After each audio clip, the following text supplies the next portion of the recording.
Well, that's a bit unfortunate, but I can at least see the preview of the stream on my end. So, yeah, I still can't see chat in the usual spot, but I can see it in the stream preview. So, you guys are still good. I'll do my best to keep answering you guys.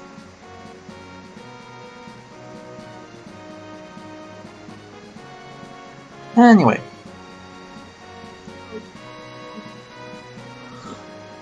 We'll give it just a couple moments.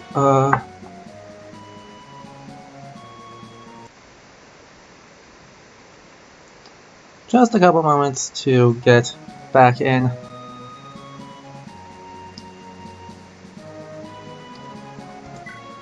And to let people show up, and then we will get started. So, kind of the plan for today is that I'm going to finish Chapter 2 of Seisei no Keifu, which I got back to where we were, and I did not get trolled by Pavise this time. So, I got back to where we were, I have the bargain ban now, and then, yeah, we're going to finish that, and then instead of starting Chapter 3, instead of going into the second half of Augustria, we're going to switch over to FE8 to see how a more modern Fire Emblem game actually ends up treating the mythology that it's using differently. And yeah, unfortunately a lot of the mythology in FE8 is right near the end of the game. So I'm going to more or less speedrun. Hi, Leander.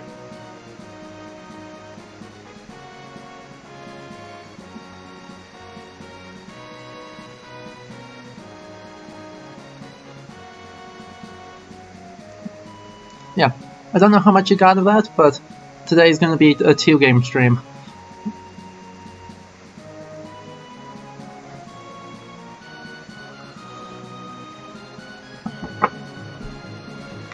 And yeah, I've never speedrun Fire Emblem, any sort of Fire Emblem game, or any game in general, so just be aware when we get to that. I am not going to be super great at it, but we're going to still do our best.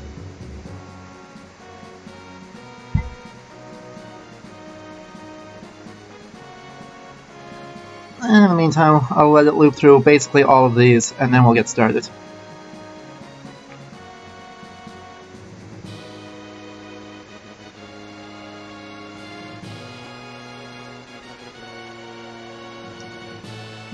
You can see all these guys coming out of Valhalla. I think the green unit on the horse here, no. One of them. It's either the Duke Knight or the guy with the same sprite as Sigurd is supposed to be his father Byron, which is pretty cool. But anyway, let's get started.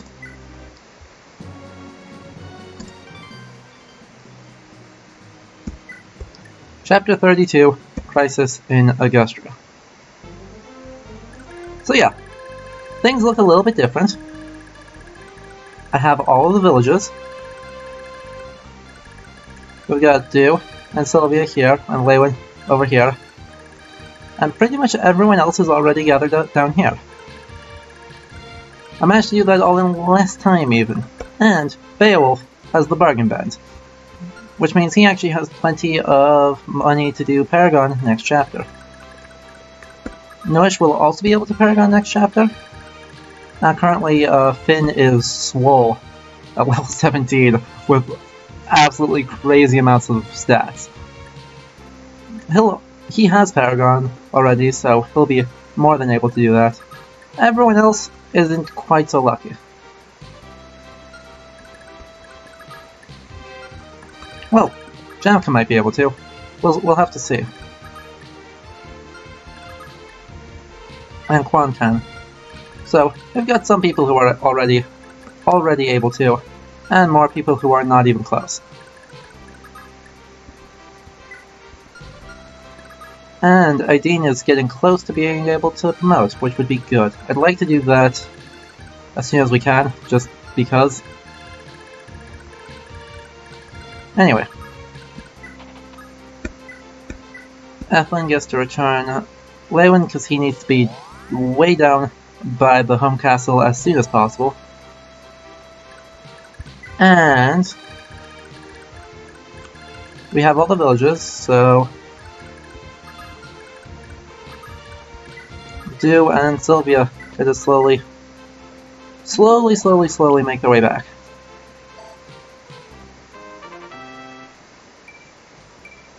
Woohoo. Oh yeah, let me turn back on the animations, because I turned those all off for the sake of getting through all of this faster. But here we go. Moving on, making progress. We'll get to hear this story again. I'll let it run this time, same as I did last stream. It's a lot of exposition, I'll read through it. Sire, we have a visitor. Lord Philad of Valhalla seeks an audience. Lord Philad, I presume? Thank you for coming. Lord Sigurd, the Augustrian conflict has escalated into full-scale war, I see. How does this battle look at the moment? We're faring well so far, somehow, but this hasn't been easy by any means. Incidentally, Lord Sigurd, I regret to say that I come bearing bad news. What's happened? Nasty rumors have emerged of late in the royal court, and they concern you. The rumors claim that, in concert with Fawn of Leinster and Eldigan of Nordian, you are conspiring against the crown. This, it is said, is why you are harboring the Prince of Isaac in your ranks. What? That's absurd. Who in the world could have started such nonsense? Chancellor Raptor and Duke Longbolt. I see. I should have known knowing their disdain for my father, yet to take that grudge so far. Those two are ruled by their envy of your father's immense power as Prince Kurth's advisor, I'd say. They likely believe a Chalfi-controlled prince will strip them of their influence once he takes the throne. Fear and jealousy dominate their lives. Don't let your guard down against them. Thank you, sir. I appreciate the warning. By the way, pray tell, how goes the Azakian conflict? Is there an end in sight? It seems there is indeed from what we've heard. We expect the triumphant return of the prince and your father any day now. Thank the gods Prince Kurth is safe. Losing him to this war would have dealt such a blow to Granvale's future. I know my father worries so about how the Belhalla lineage would end with his majesty's death, unmarried as he is. Indeed, before the war started we were trying to hasten him to search for a wife. If I may, is there a problem? Indeed. The story behind this has been well known in the royal court for a long time now. Regrettably, His Highness struggles to move on from a long-lost love. Really? Why did he never marry this person? Well, perhaps I have to tell you the complete tale. This happened some 20 years ago. Prince Kurth had an affair with the Duchess of Velthamar, a truly lovely woman, as I recall. Duke Victor of Velthamar was, well, he was a philanderer of the worst degree and had countless lovers. The prince, of course, is nothing like him. He wished only to support the Duchess at first, but the two soon fell deeply in love. Victor was distraught, needless to say. He penned a letter denouncing the pair, then he took his own life. The Duchess could bear to stay no longer. She fled Granvale and was never seen again. As I recall, her name was Sigyn. Wow, that's horrible. So she was the mother of Lord Arvis. Indeed. I can scarcely imagine what this was like for him, losing both parents at only the age of 7. And yet I feel so sorry for the prince. Not to mention for Sigyn as well. Oh, my apologies. I'm sure a soldier of your caliber has better things to do than worry about court gossip. Please don't worry about the story. You have a war with Augustria to win, after all. Farewell, Lord Sigurd. We look forward to the day that you too return to the fatherland in triumph.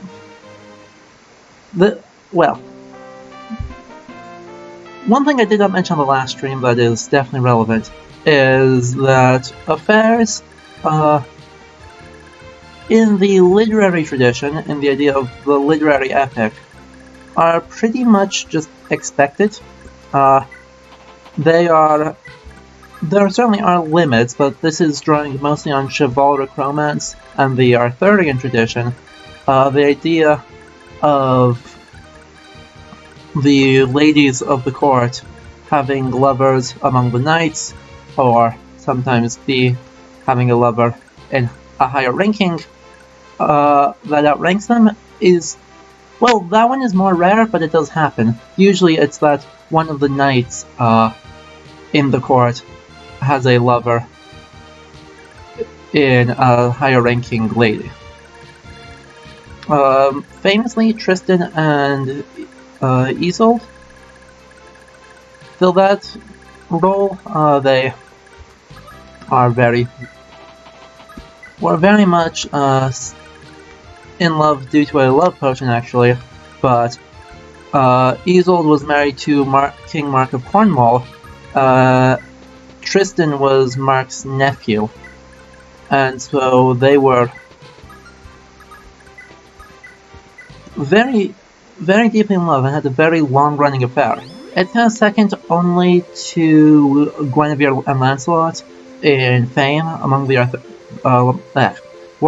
among the Arthurian tradition, largely because of the opera by Wagner on the subject.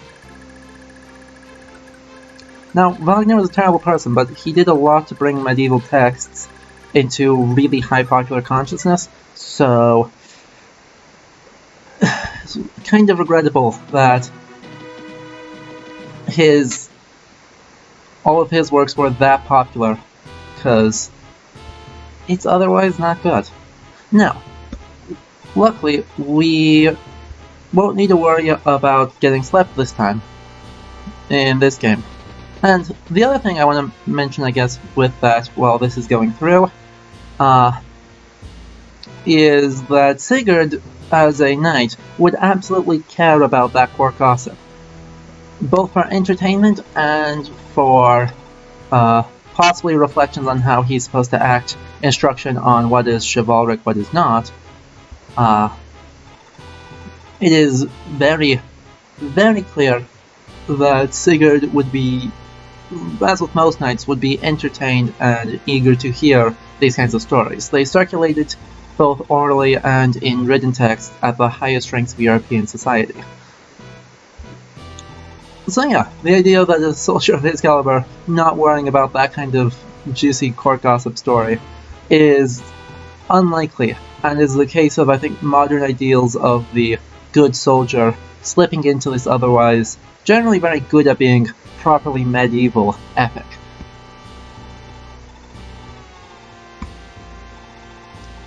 Anyway, here we get to see again Chagall being absolutely terrible, and Erin is now is of the opinion that she needs to go attack Evan's castle, which is bad news for us, except we just sent Lewin to Evans, so we've got plenty of time. I think it is probably possible to screw yourself over if you play badly, and are broken both warp and return at this point in the game. It's definitely possible to screw yourself over and end up this is just a you will lose if your entire army's up by where Sigurd is, while these guys very slowly move down. So, definitely possible, really unlikely. Also, Sigurd is the Lord of the Rings, even the useless rings. So, here we go. He's gonna basically try and... well, actually...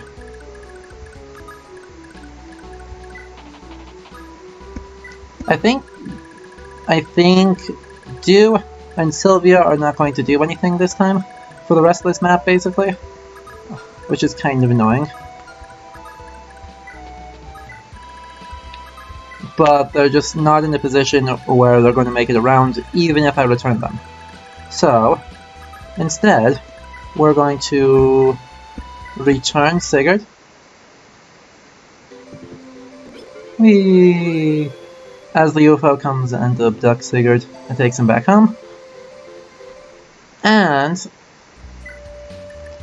Ethlyn has the return band, so she will just yeet herself back to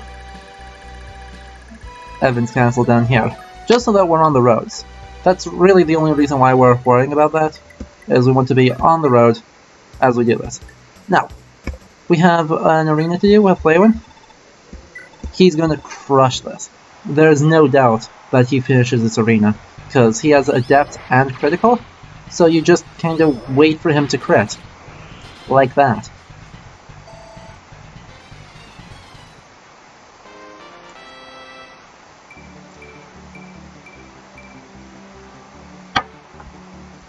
And he gets a really good level out of it.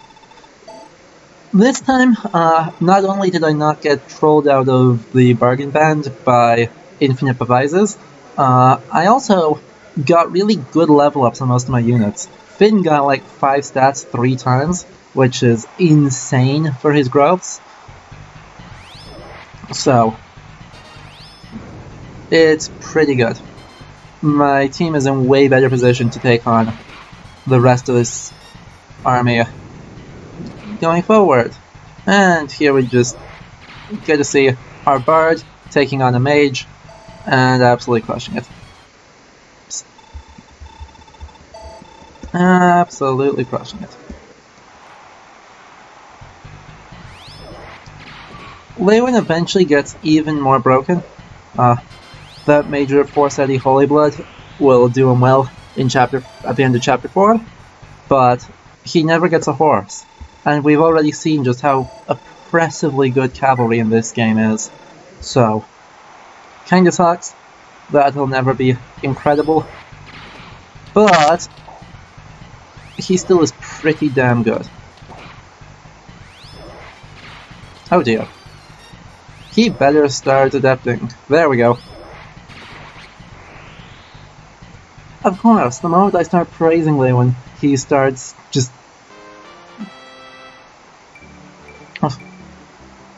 not getting magic, and instead getting strength. What a useless stat for him. But, I guess something cool, Lewin's name is meant to be Welsh. That W-Y is very, very Welsh. Those are both vowels in Welsh phonology. W makes an U sound, and Y makes an E sound. Which is why Welsh words look so fucked, is that there's more vowels to work with. Okay, that was fast. Double crit. So, very good. Let's see if he gets a better level this time. Nope. He's just getting more speed. He'll cap speed in about 2 levels. So that'll be fun. He'll just stop gaining that. And he'll just lose. Cool. Good adept. Bad everything else. Ow. God, Kaimos hits so hard. Okay. Time to start spamming. I need him to be at full HP quite badly, actually. Just... Jeez. Because he's gonna try and take on some Pegasus Knights, which is bad news if he's not at full strength. So, a little bit of spam, a little bit of doing the FE4 arena grind. Cool. If only he could start hitting anything. There we go. Got it in the end. He's now in really good shape where he can repair this, because he's not gonna... No, I don't want to repair that yet, because I can get into Paragon pretty quick in next chapter. But he's gonna stand out here and wait for Aaron to realize that he's not actually there. Hi Ruby, good to see you. I screwed up. I fixed all my stupidity from last stream, and so we're in a much better position to take on the incoming row of knights. Cool. Yeah, for the next probably 40 minutes or so, hopefully, we'll be keeping up with this, and then we'll end up switching games. But thank you for coming in and casually listening. I appreciate that a lot. Okay. 1, 2, 3, 4, 5, 6, 7, 8, 9, 10. Ugh. Deirdre needs to get so close. Okay. Well, we're gonna push up then. And here we have the whole squad of... These guys are all swords. They're really weak. 20 strength. Okay, how does Lex actually deal against these guys? 17. No, we're going to still be playing Fire Emblem after this. When I finish this chapter of FE4, I'm going to do a quick little summary of like how all these mythological names, Noish, Alec, Ish, Arden, Sigurd, Midir, Aideen, Lachesis, all these. Do a little bit of a summary on how deeply entwined they are to the story here. Then we're going to switch to Fire Emblem 8, The Sacred Stones, which also has a whole bunch of Norse references. I'm going to try and speedrun that game, basically, to just find the references and pull them out, but see how differently the company uses the references in the GBA Fire Emblem games, rather than the SNES ones.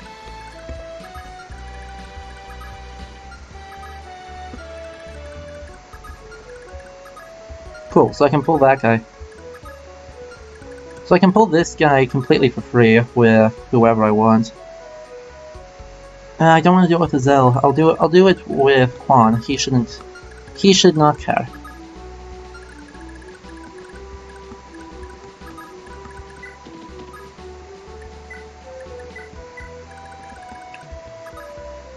Azel can stay there because he wants to get the kill on the end. And actually, pretty much everyone can kind of just hang out for a moment longer.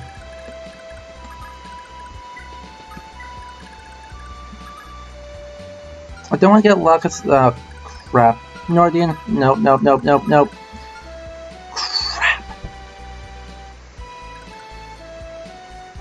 I'm going to reload the turn, even though I'm most of the way through the turn. But I just.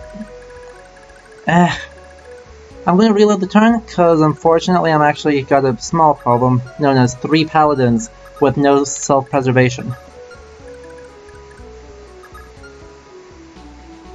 So yeah, let's do that.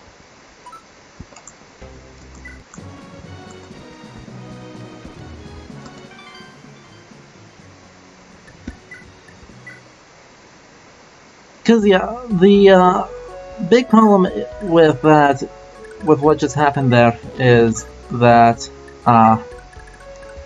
the paladins that surround Lachesis will just run up and attack anything that they are close to immediately. And so if I put them in range of anyone, they'll just run up and suicide, which is just bad news. I'm not even going to bother moving them, not moving Arden. Moving Noish.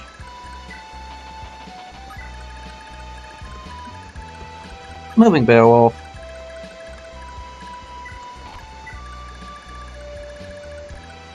They're both done.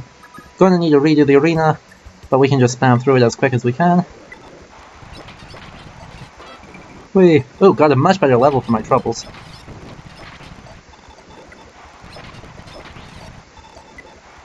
Oh gosh. He nearly lost. Again. Apparently sword users are just very scary for Lewin. Still got strength. Okay. Well then. Spamming through there, spamming through there. Oof. Okay, these are the same levels. Which means he's gonna lose this, and he's gonna lose about the next 7.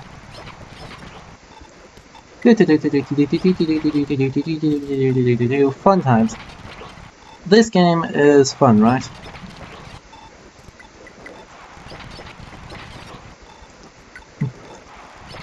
I'm sorry for everyone just like joining me right now to see me spamming through arena abuse with Lewin. But yeah, we just finished that, so we can finally like play the game again. I had to reset the turn because the guys down here can't do anything about that. God damn it. Okay, we're basically gonna hope that he... Well, we'll then. That's a waste. I didn't think he would. I thought he'd just moved up there. Oh well. We can make sure better that Juan's there. Equip a javelin. Finn's behind him. Flex is behind him. And anyone not at full HP? Beowulf, but that's he's not here. Deirdre needs to go up. It'll be nice to have some of these guys be able to like fight again, because a lot of them have not had a chance to do anything for a while. I need Aira in the vicinity. These guys are fine, these guys are fine. Lachesis is actually going to back up. And yeah. No one's up there, no one's up there. The Pegasus Knights are heading down. Speaking of which, there's Erin. Her full name is Aranis, so which I believe is just like the kindly ones, one of the names for the Furies. She's good, like there's no other way around it. High speed, high strength, she flies, she has pursuit. She's a good unit. We'll try and avoid accidentally killing her with Leywin.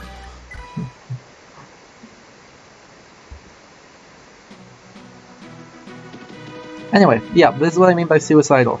He's gonna have to take a lot of hits, and we'll just have to rush up and take care of...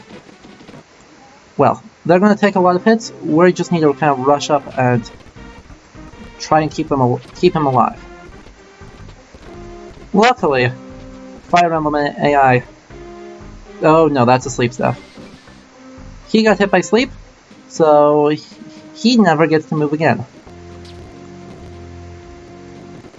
I'm so confused. Why are they going for Alva instead of Eva? Whatever. Okay, or... yeah, Eve, not Eva. Okay. Well then. That went well. Just more people moving, we're just gonna speed through that because really that's no fun for anyone to watch. And save.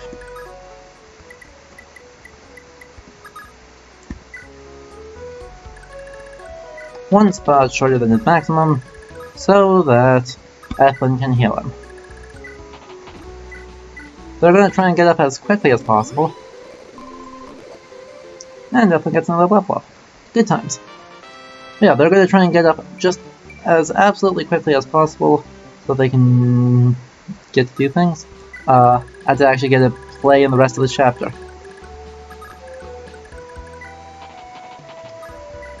I'm just gonna have to be really hopeful that they survive though, because I have no way to get a healer up there safely or quickly.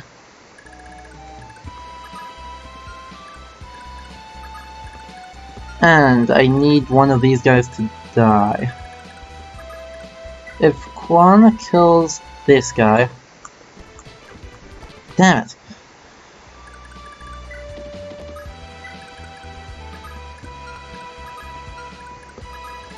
Can Lex kill?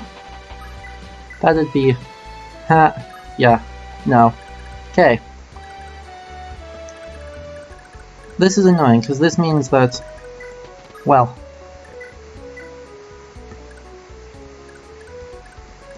okay, can only reach those guys. So... what's annoying about this is it means that... Medeir's too far... no, Medeir can make it. Cool, never mind, we are good. We Gucci.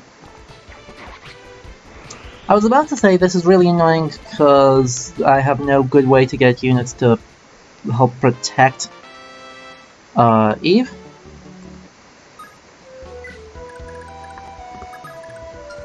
But Deirdre is gonna do that. But now Finn can run up in here with his Brave Lance. He's gonna shatter that very quickly, but I don't really care. I can repair it at Macaulay. He has Paragon right now, so he's actually a great use for this experience. But by pushing up to here... well, Azel can fill in.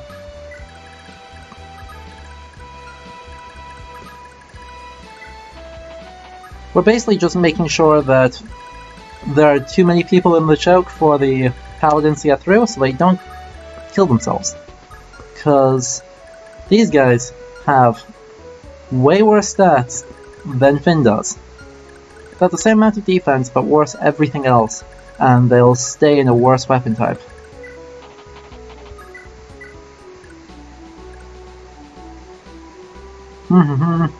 That's like 3 damage, I don't care about that.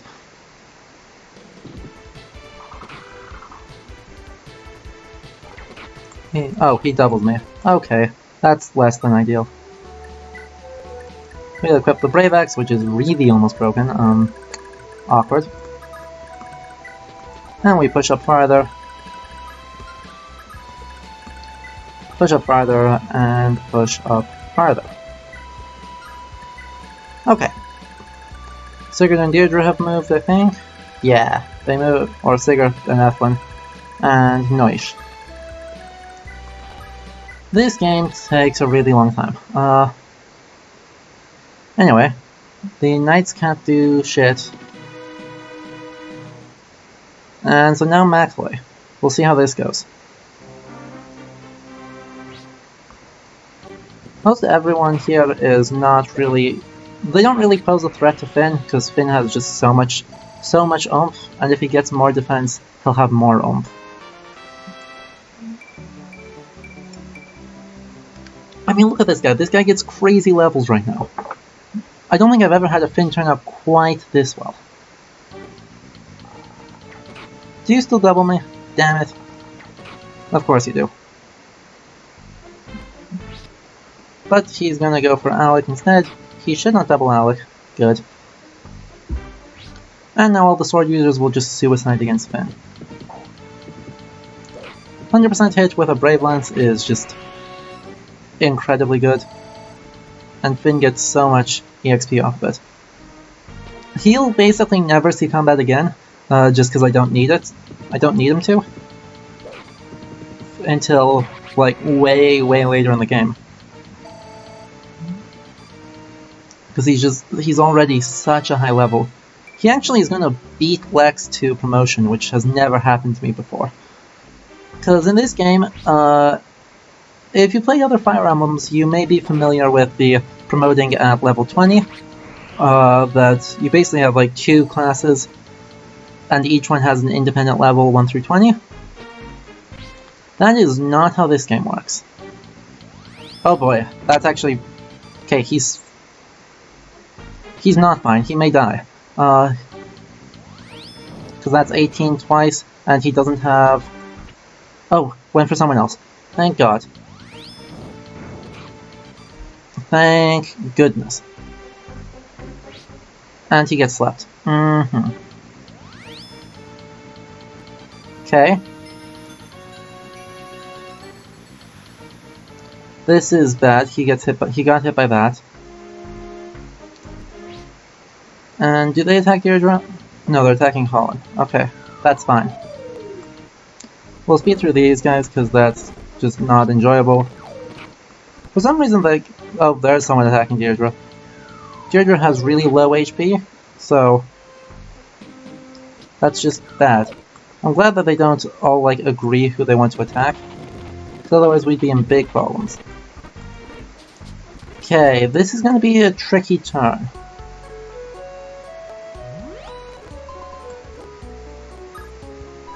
We'll save that. We're in a roughly better position. I'm sure I can find a way out of it, it's just going to be a little bit rough.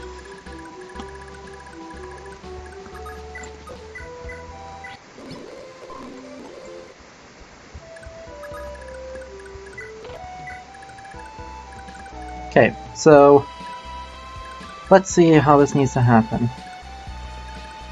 You're still sleeping, you're still sleeping. Huh. For some reason, Eve got slept for more turns than Finn did. Why that is, I have no idea. Okay, so I can't kill either of these guys, but we can at least injure them. And Lex just needs to run the hell away as far as he can. which is luckily all the way out of range. Let's see, so if Kuin attacks... That's not a kill, that's not a... Okay, Kuin doesn't kill either of them. Well, really trying to figure out how to do this best.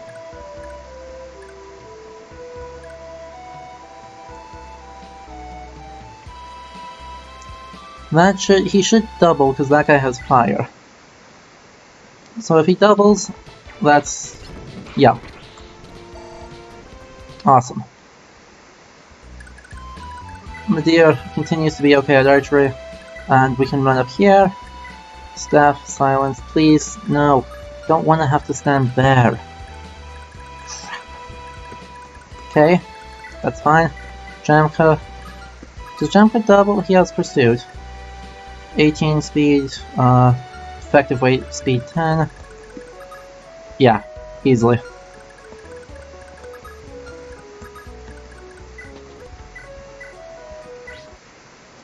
Easily. This is about as risky as we could have gotten it, but you know, we survived. And everyone should be okay now. There shouldn't be anyone who's really in trouble.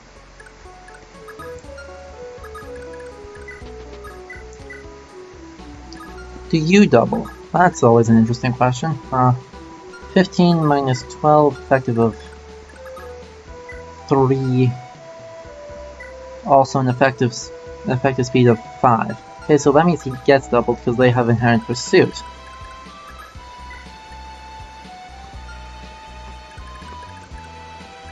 Okay, Finn is at how many HP? 14. Okay. That's fine, because we can always Silver Lance this guy to kill him in one hit.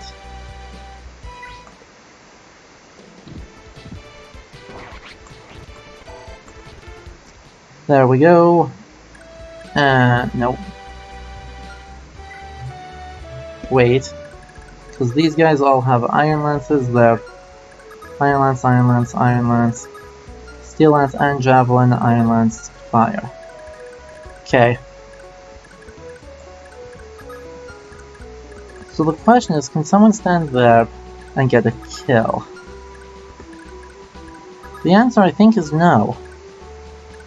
Which is really bad news. Because Staff Silence needs to silence this guy. Ta-da! He now cannot sleep any of our guys, which is important. Very, very important. It's a terrible level. Jeez. But this is risky for a whole bunch of reasons. I don't double is the problem. And no, you don't have a ranged weapon, and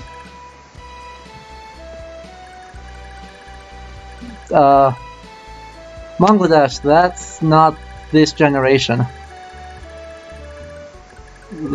You don't get a choice on what Deirdre gets. You're thinking of Julia.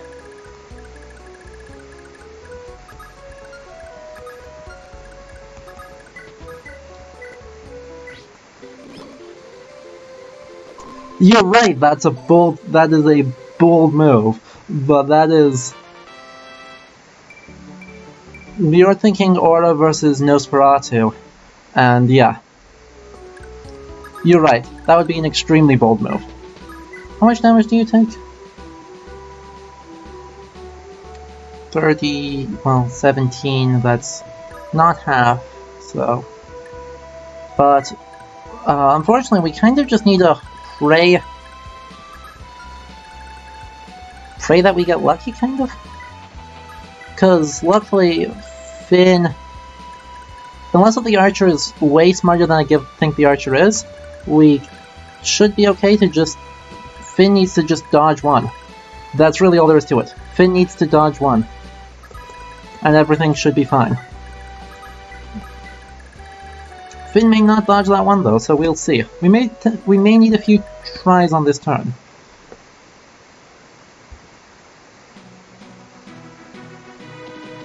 Oh! The other paladins get a move. Damn!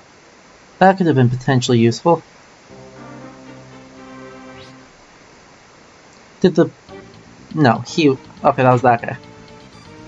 That was that guy. I was about to go, did the mage just attack Quan instead of... And he didn't go for... I might lose the paladin, unfortunately, which would mean no Night Ring, but that's better. I'll take no Night Ring over no Fin every time. And you're going for Deirdre. Huge hit chances. Deirdre dies, I'll be annoyed. Luckily these guys all attack different people. Oh, that's the second one out, Deirdre. Deirdre's dead. But Deirdre's special. So I'm actually not gonna reset for that. It's annoying, but it's not world ending by any means. Wait, seriously? Are they not gonna move? What the heck? Oh my god, 2 HP in the dream.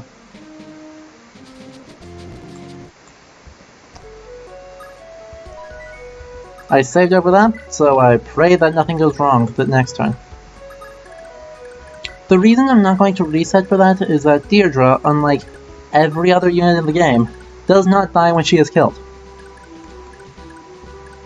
You know, plot armor is very strong, so she's in Mackley Castle, and when I capture Mackley with Sigurd, Deirdre gets rescued. So, that means we're totally fine, as risky as this seems.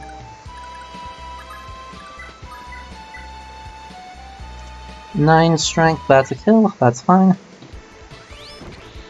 I need Cullen to back off. If Cullen backs off, then you can get heal. Well, got lots of people who need healing, so Cullen's just gonna have to take another turn, and I'm gonna try and capture this as fast as possible. Jesus.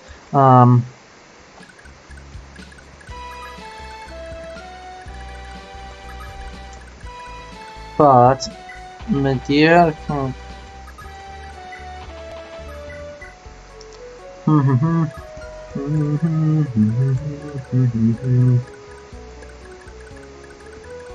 No, Colin's at more than 50% HP, that's fine.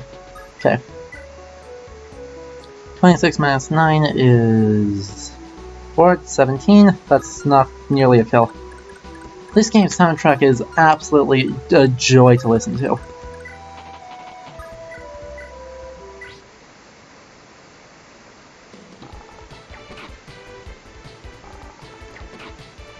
And Madeira is good, so he got in a cost and just kills. And... Ooh, actually he can take one of the ballista very quickly. Okay. Otherwise we just cannot get to the ballista to take him out. But... luckily, because he's good, we managed it. If I can kill this guy, I'd be happy. I don't know that I'll manage it. It'll take an adept, basically. Ow!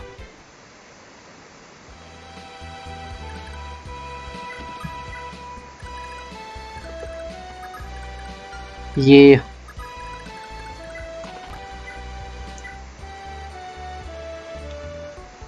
That's one short.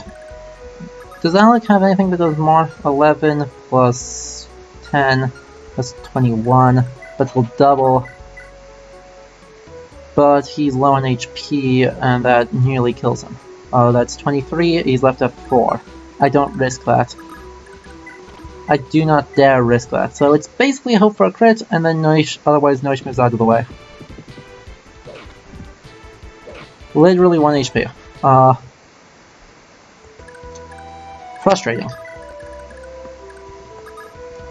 There is the Nordian phase. I could have Nordian just have to deal with all... Or leave Nordian... no. No, no, no, no, no, no, no. I need someone to fill this in the hopes that the other Nordian guy runs away. And after getting his kill. So I'll use the Slim Sword for the hit rate, and then Alex just gonna have to eat a lot of pain.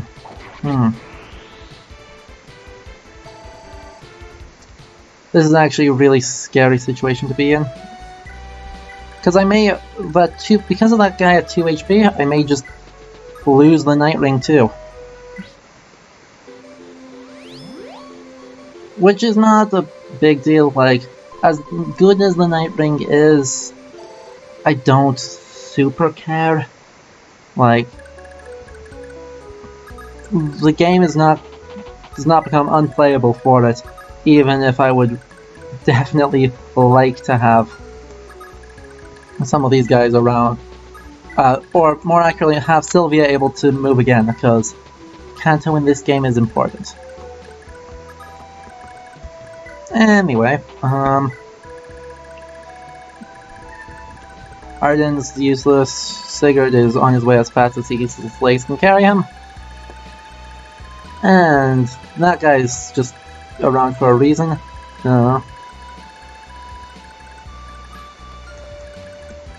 Can anyone actually stand in these thickets? That'd be nice. I don't think he can move through thickets, but if he could, that would be quite helpful. Please. Please. Yes. Yes. Do that. Don't run forward again.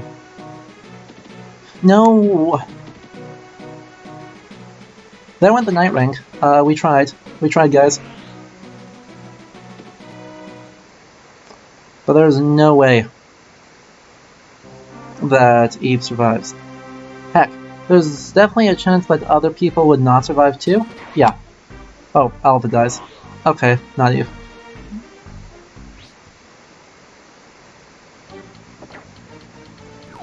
Yay, more ballast here. And here we have the very long enemy phases. As these guys continue to be terrible.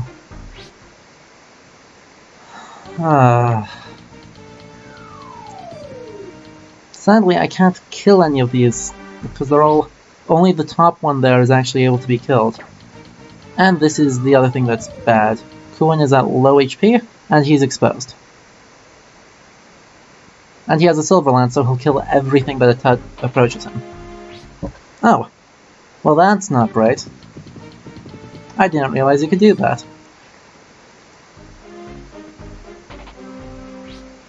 But if he doesn't move, then suddenly Kuin is safe again. Oh boy. Good levels? Question mark?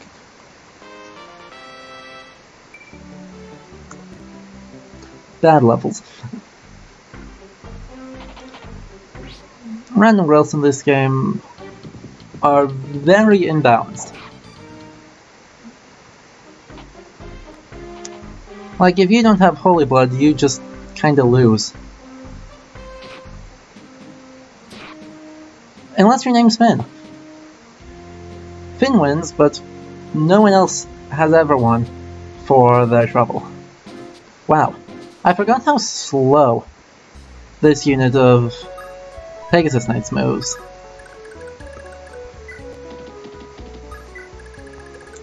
Well, making progress though. Lachesis and Sigurd get a heal and hang out. And yeah, we just can't continue. I love Lachesis' outfit. The purple with the silver armor is so stylish. And Finn wakes up next turn, which is good. We need him. We need him. But everyone else is also going to start being able to do things again too. Anyway, with Alva dead, I now don't even care about these guys' lives, so I won't bother healing them.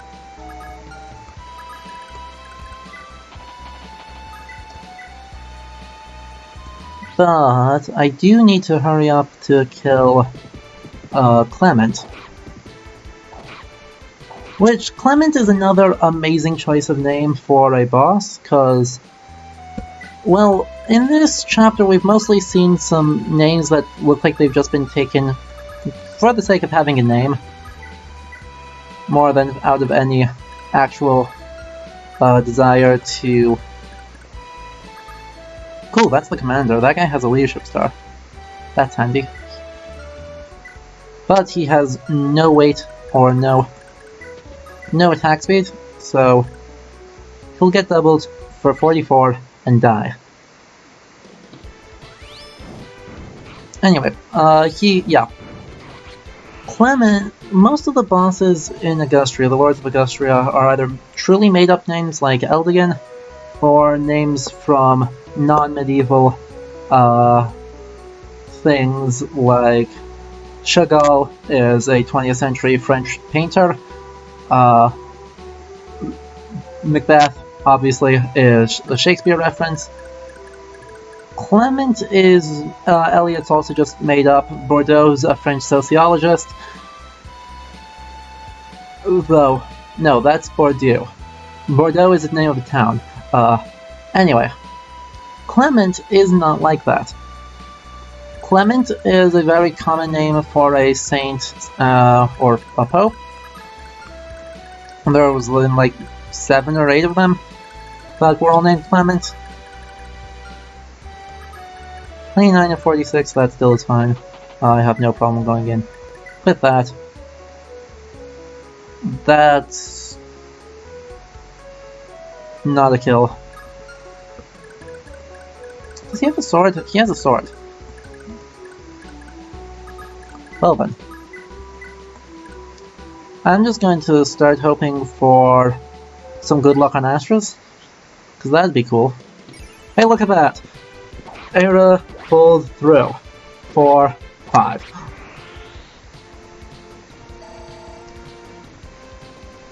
Astra is a good skill. Anyway, let me grab a book off my shelf here quick, because Clement, in particular, as the name of a pope, has some stories.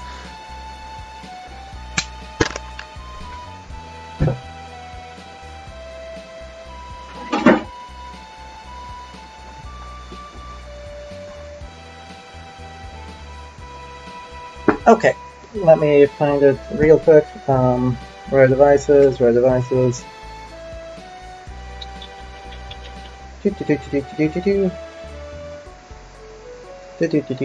to make an automaton. Automata.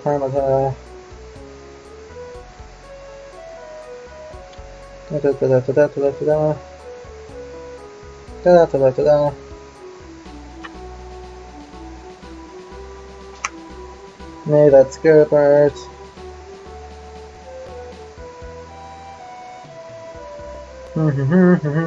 Sorry, flipping through.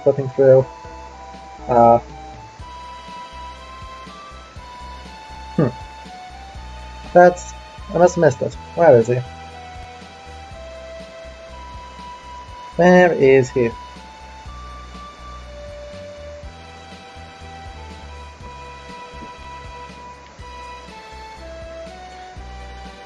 Whatever, I believe it's Clement the VII? Who was the Pope that I'm looking for here? His non-Pope name is Sebastian.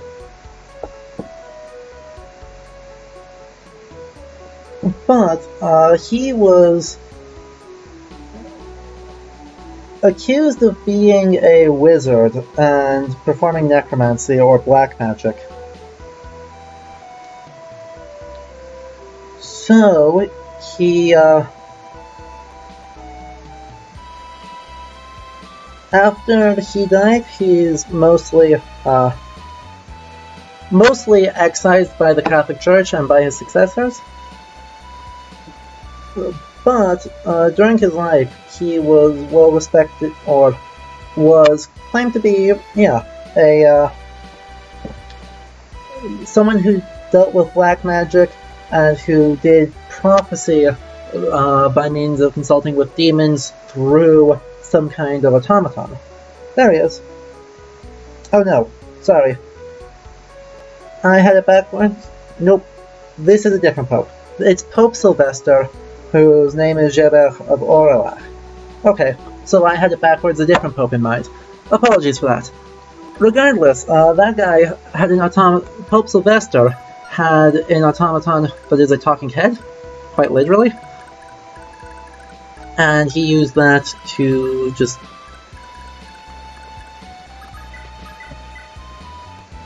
go in and we consult with it in order to just find answers to things, and people assumed it was inhabited by demons, or his enemies claimed it was inhabited by demons, and so Pope Sylvester got largely excised from the Catholic Church. Clement then, let me think.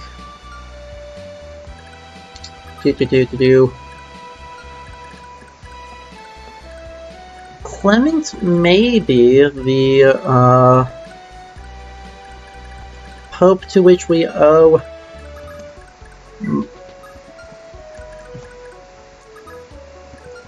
that may be the Pope to which we owe much of the First Crusade. Now we'll just heal. Well, Pope Urban II is the one who actually calls the Crusade.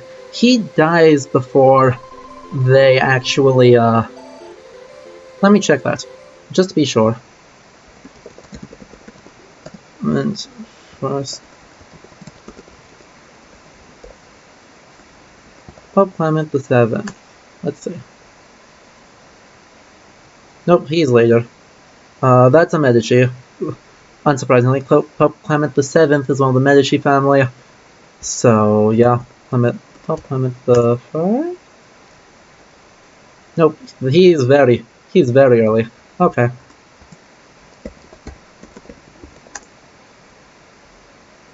That's Clement III. Okay, is the Third Crusade. There he is. Pope Clement III is who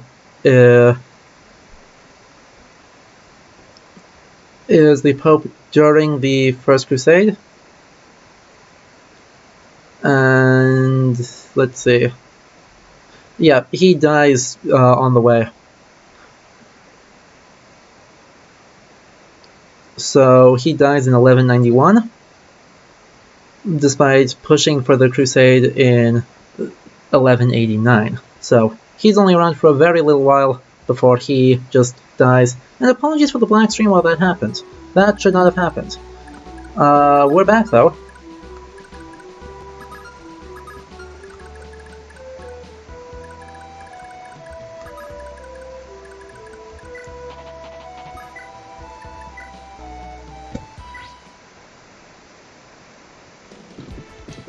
And yeah, so regardless, it's a papal name, which I guess is really the most important thing. So using it as the name of a sorcerer is not a terrible idea if you take a very cynical view to religion. And with Pope Clement VII being a Medici, that works doubly well, because the Medici are very self-interested folk.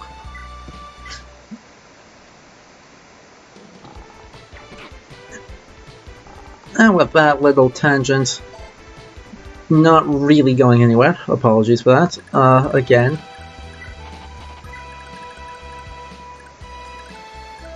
Well, Corn can kill this guy one hit. Yeah, that's fine. Corn can kill this guy. And then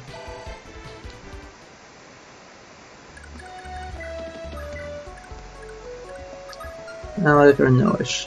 Alec won't be able to Paragon, Noish will be, so we'll give him this kill. Yo. A little touch of when Kaga picks a name that in some way suits the personality or class of the person. It's just a nice little touch. Meanwhile, since he's silenced, he actually just doesn't get to play the game. We just get a... Oh, he is not... What? Yes, Okay, he still is silenced. I was really terrified for a moment there. He silenced for 3 more turns, but yeah, he just gets to do nothing. He does drop a sleep staff, which is cool. Who can we give that to?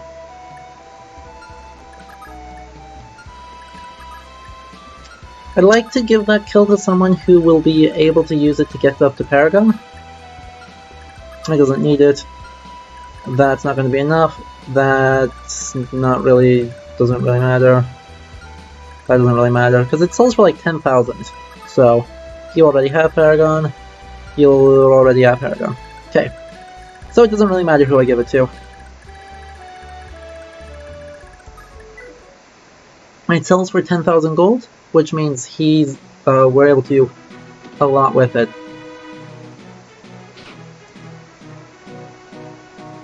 Anyway, hopefully now those guys will start making their return towards Lachesis, because there's not a whole lot of people left. And we have more people shooting at Beowulf. Beowulf doesn't really care, he's got plenty of HP. So does Eve. I'm so grateful that they don't shoot my healers, because my healers need to be in here, but they're also pretty useless at the whole staying alive under concentrated fire. So it's nice that they're just not targeting them except for Deirdre.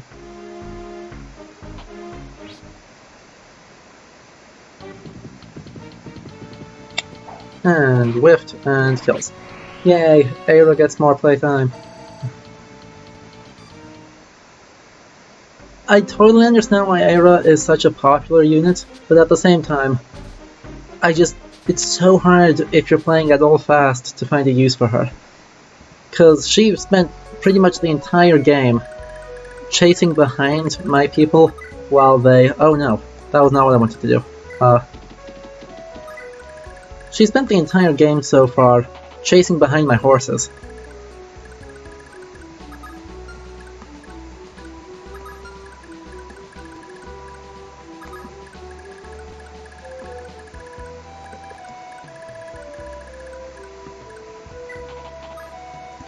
Well, crap.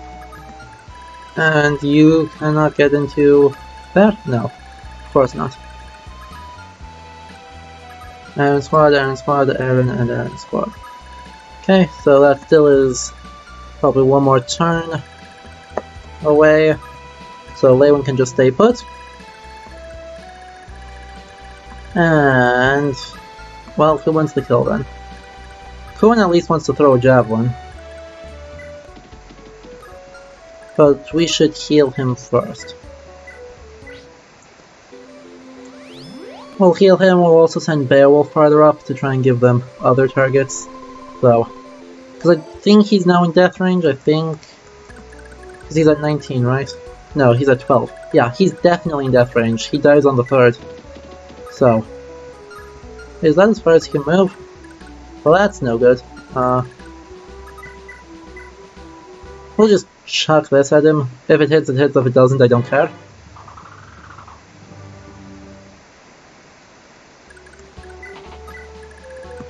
Yo. So Kuin can go this way. Chuck a javelin. Again, if he hits, great. If he doesn't, I don't super care. Though it would be nice.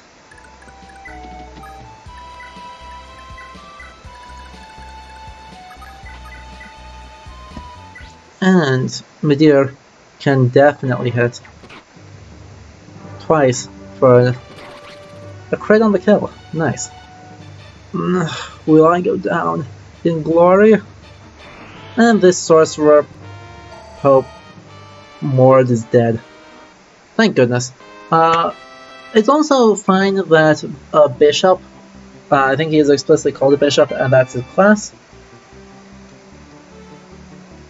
It's fine that he is one of the Lords of Augustria, because in the Holy Roman Empire, which last stream I argued is the inspiration point for this game, bishops had a hell of a lot of power.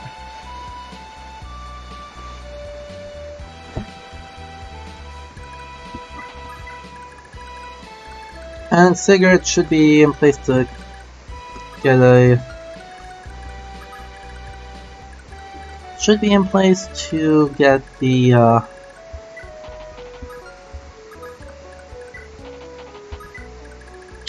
get the capture next time and rescue Deirdre.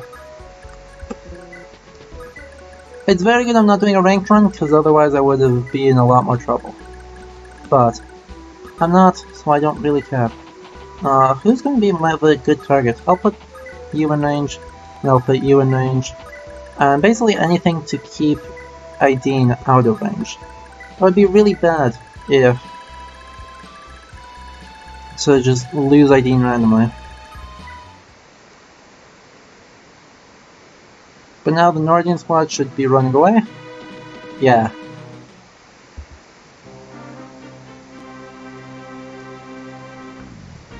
And this is the last round where these guys can do anything annoying. You're going to attack Athlon. That's not ideal. But Athlon has pretty good defense, relatively speaking, so... she certainly is the tankiest of my healers. Not that that's a high bar. And someone attacks as well. Okay.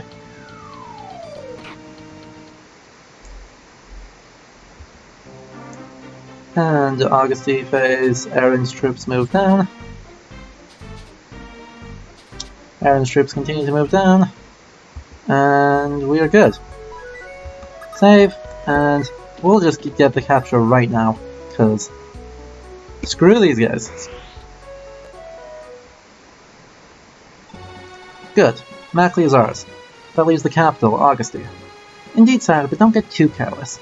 We've been informed that Augusti still hosts a sizable defense force. We ought to take the utmost care. You're right. Who knows what that Chagall has up his sleeve. Nice, short, sweet, simple, to the point. Now then, we got a lot of injured people, so the people who are fine should run up. And the Finn, you're fine, you can go up. Holland's in trouble, Holland's in trouble. Okay, a lot of healing that needs doing.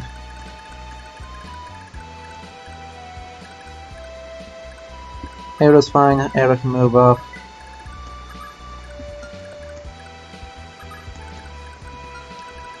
And Sigurd's fine now. Okay. Okay. And more mending.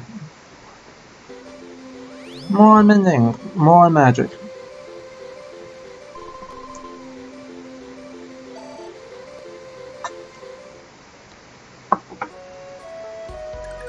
While prayer and penance and that kind of thing were super important parts of medicine and part of healing, both pilgrimage and penance for sins, and otherwise also just prayer, saying prayers to try and excise any unclean spirits or unclean aspects of yourself. Those were all super important parts of medieval medicine. Nothing like this though. The idea was not that you would miraculously stitch up wounds, but that it would remove the source of the illness so that you could get better naturally. Medieval medicine is largely derived from Greek works, most importantly the work of Galen and his theories of the four humors.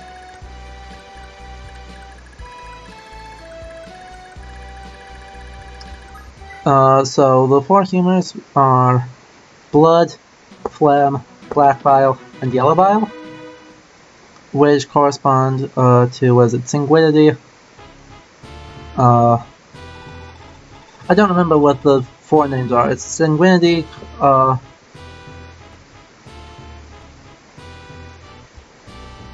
melancholy,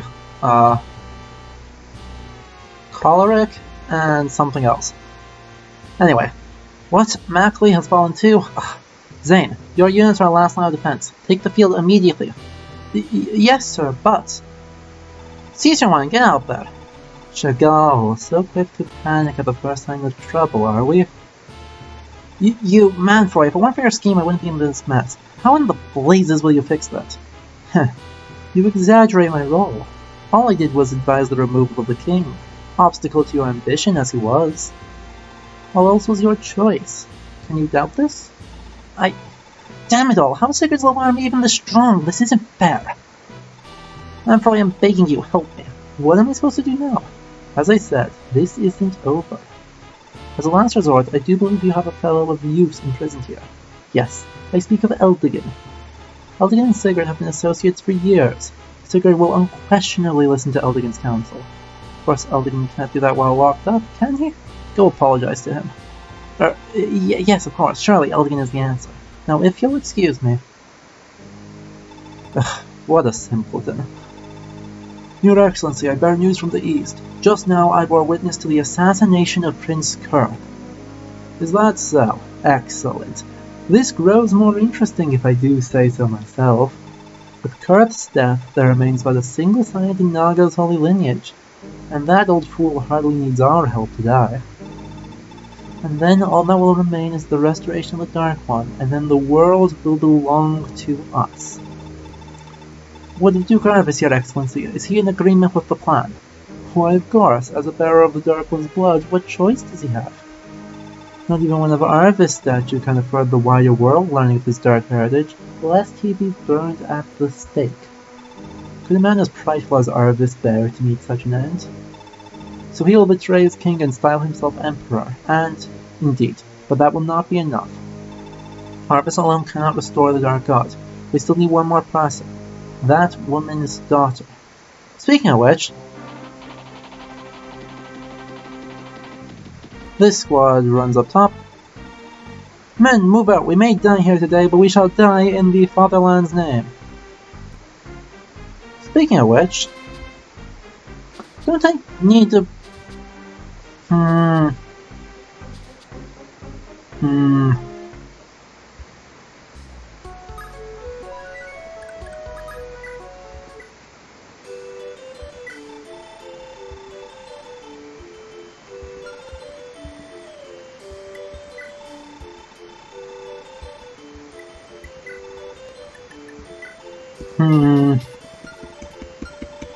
That's weird.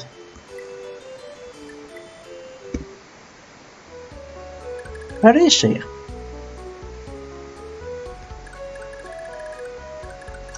was Mackley's army that captured her. So why is Mackley not...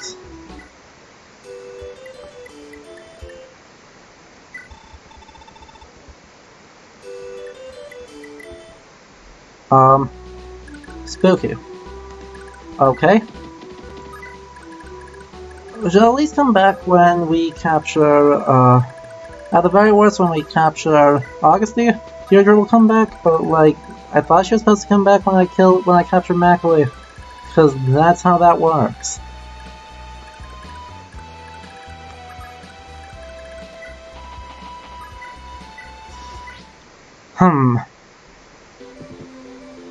Well then, that is annoying, but it won't matter long term. As long as she still has her silent staff, it really won't make any significant difference. But it is deeply frustrating. And healers do healer things. She's level 17? Yeah. She got defense. Amazing. Okay, we've got this big squad of just things. That Horse Slayer is kinda scary, but not really that scary.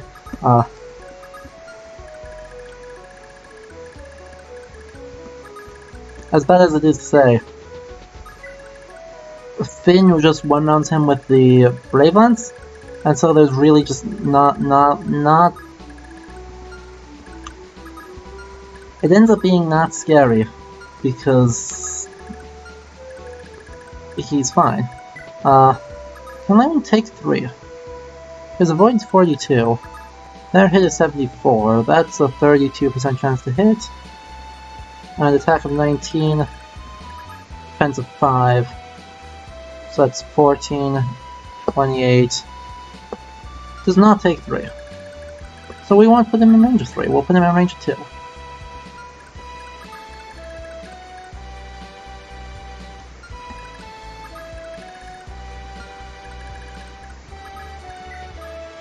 Ta-da!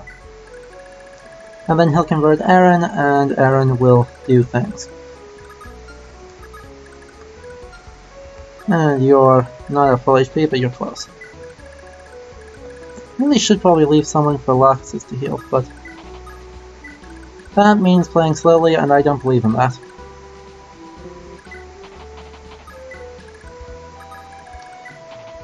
We'll form up, and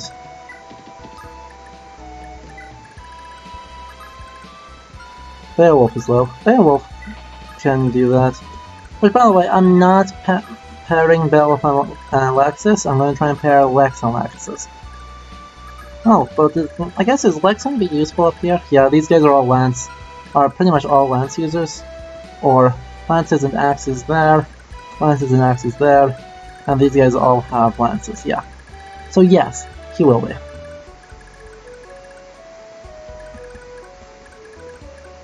Okay. Well then.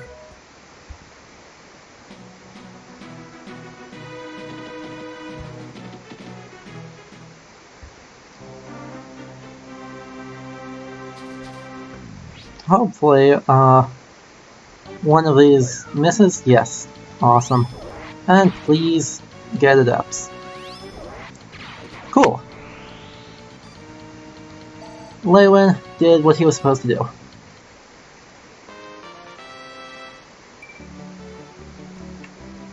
And got a terrible level for it.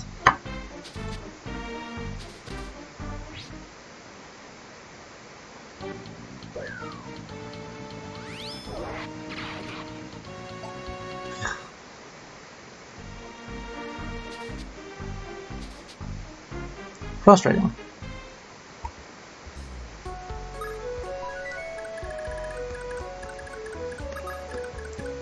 And Lachesis heals Beowulf.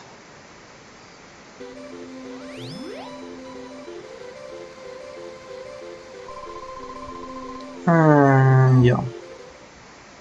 Beowulf is not going to be very useful the rest of this map.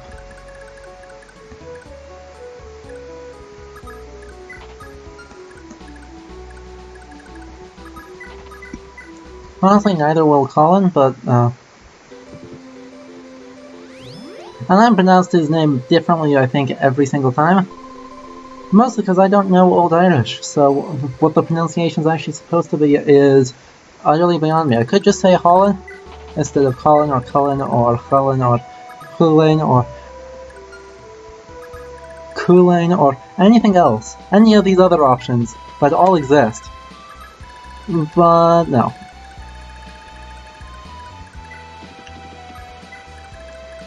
Sigurd rides up, Alex stands next to him. Finn rides up. As long as we end up player phasing this guy, I'm really not very scared of him. Because he's the only one scary. Horse Slayer guy is bad, everyone else really is not going to pose a threat.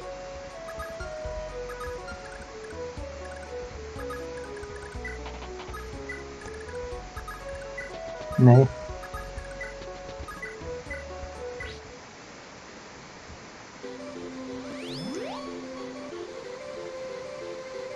Yeah, well.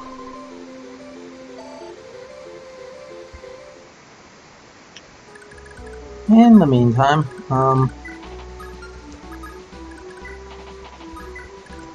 let's pretty much just move up and wait. Let's see. Let me do Lewin before I completely forget about him. Because I need to keep him out of the range of Erin herself. I can put him in range of basically everyone else. So, I think runaway down, that's onto the road. That's bad. Plain road. Okay. I can stick him on the plane here, and it should still be fine. Hopefully I don't end up just accidentally game overing. That'd be awkward. Because if Evan's castle gets captured, I just lose. Even if I have other castles that I own. So we're gonna try and not do that. It seems to me like that's a good idea. Anyway, we are getting close here to the end. We're pretty much got one last wave of guys to go through while Sigurd blitzes the top to take out Chagall. Okay, you could have gotten a kill there. That would have been okay. Good. They did not move into a place where they can capture the next castle. And they've not been hitting Lewin, which is absolutely huge. Unlike most games, keeping these guys alive does not result in a reward, it's just less experience. So, I'm not even worrying about it. He's just killing a bunch of Silesian Pegasus Knights that are looking for him. For some reason. Oh yay, look at that movement. I love formations.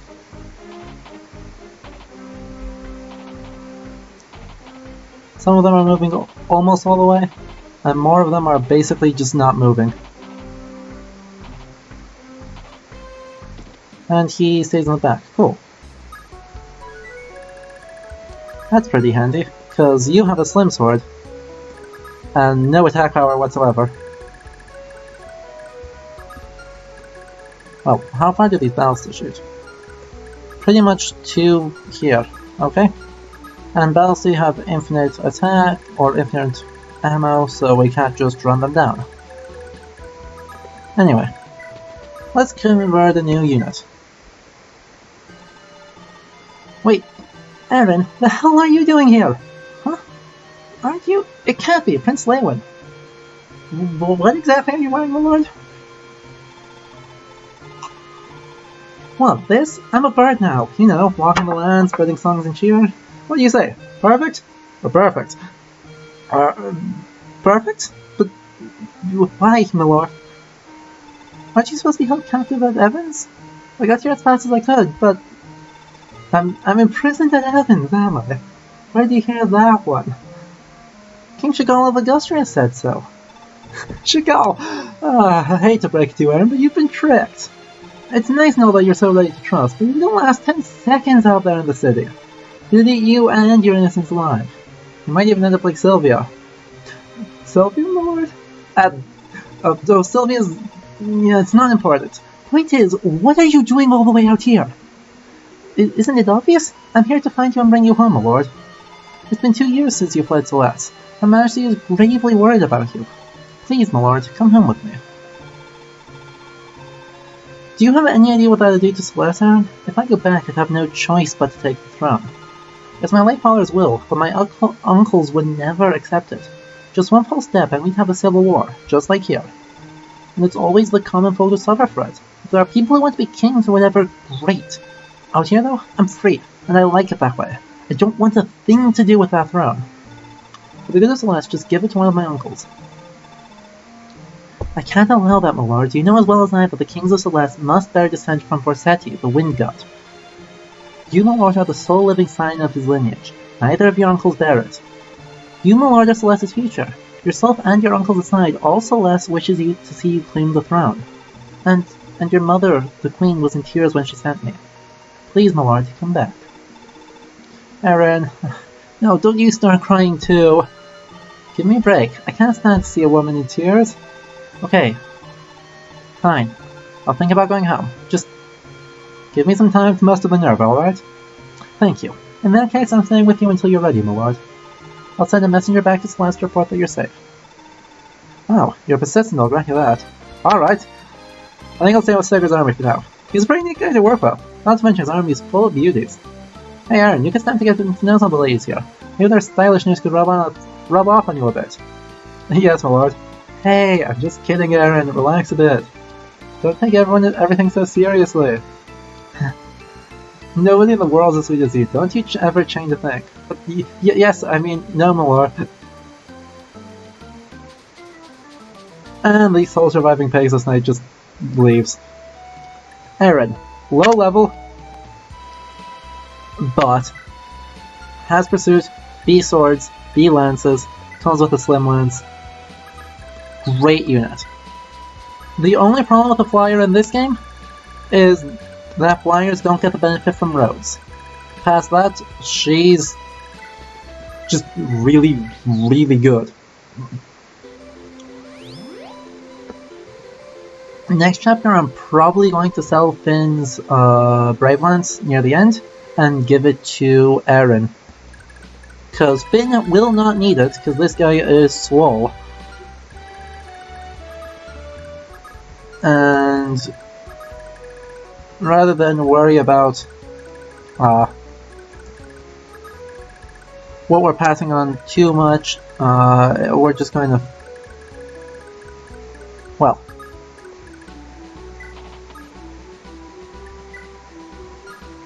that will just about break, but that's okay. I'm not worried about that either. Lex's actually I should have repaired his. Bit late for that now, because if he backs up, he's not going to get to fight. So he'll just be less good than normal. But that's okay. Sigurd is going to stand here. So there's leadership. And this guy's gonna move, but the rest of them aren't, so we'll pull one more guy than I wanted, but that's also still not really a big deal. Just gonna keep ourselves flexible here, and we're not gonna have anything to worry about.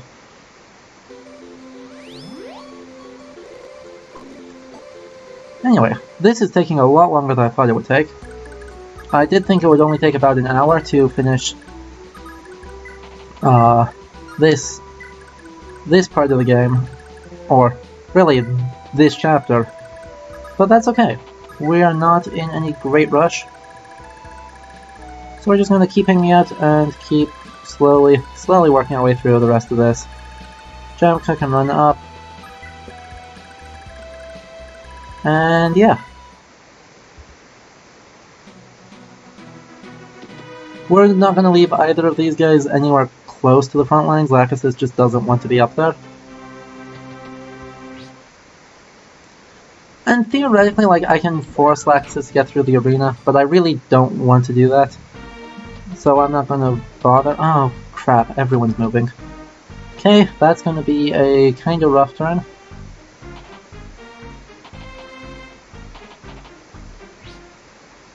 I didn't realize you were in range too. Okay.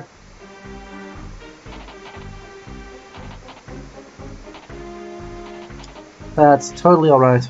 Hopefully this will end up putting Finn in Miracle instead of just killing him. Good. Okay. But since Finn has Paragon and a Brave Lance, he's just gonna completely murder House.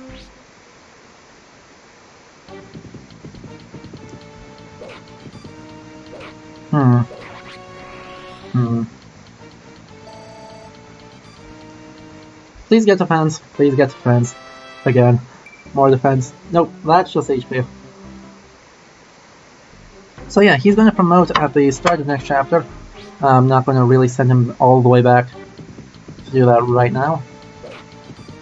But you can see just how insanely good he is.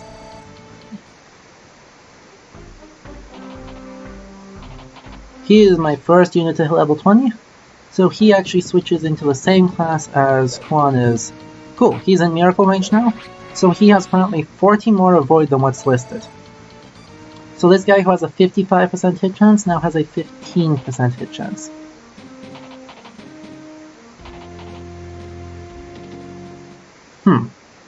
Weirdly, the person I thought would move, this one, just didn't. Just like, nah, don't feel like it.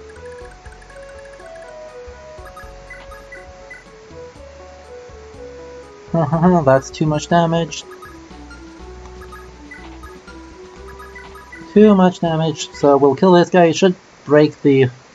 That should break the Brave Lance. But then Finn's just gonna run away. Yep, Brave Lance broke. Weapons breaking is not a big deal.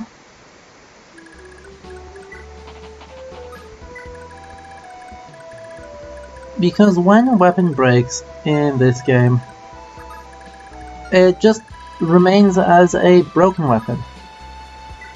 Broken Lance. Still has a might, still has a hit. It's just totally useless.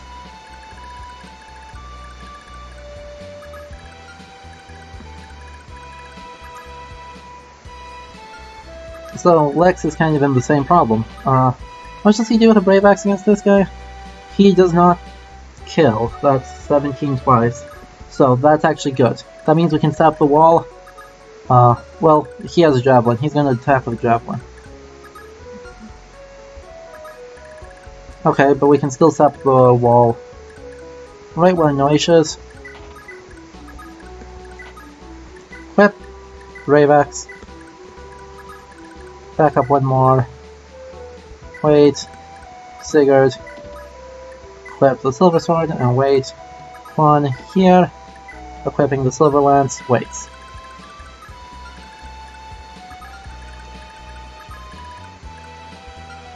I don't want to send Loxus up that far. We'll send...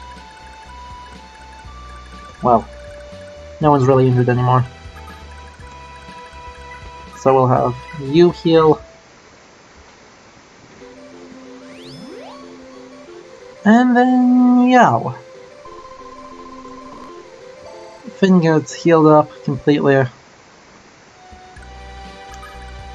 Ethlyn will put next to the Quan with the Light Brand, correct. Staff, that's not helpful. And Midir can go there, I guess. Jamka can fill in the back row. And yeah, we may have to back up farther next turn, depending on where we're at with all of our units and where the Slim Lance is, or where the Horse Killer is, sorry. But yeah, next turn Erin is going to go through the arena, see how far she can get. And Beowulf will keep just nearby for the sake of it. Aero's fine there, Owen's fine there, Alec is fine there.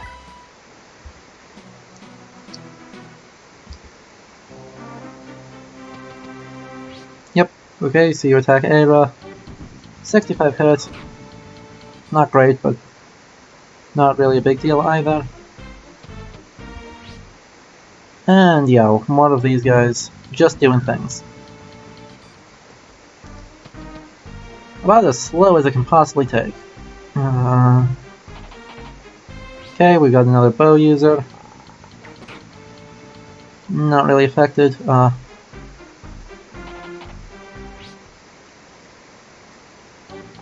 not really scared of bow users in this, just because they do so little damage. While bows are generally pretty good in this game, enemy bow users tend to have just very low oomph. Still, right now, the scary thing is that so many of them have backed up, and it's going to be hard to kill people and stay out of the Horse Killer's range, unless if he starts moving faster. If I can put him if I can set up the wall so that he runs up and uses his javelin, that would be way more helpful. Let's see. 9 move, yeah. 1, 2, 3, what? 1, 2, 3, 4, 5, 6, 7, 8, 9. Okay, so wall needs to be one farther back than it is right now.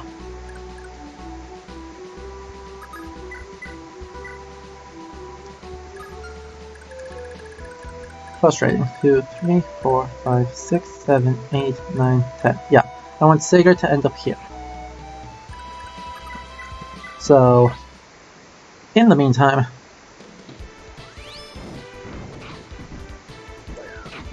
we can have this happen. There's Pursuit.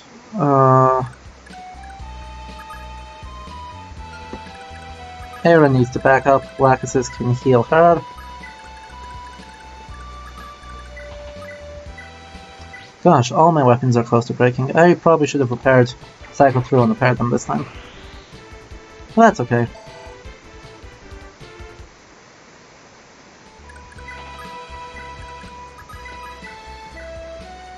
That is absolutely okay.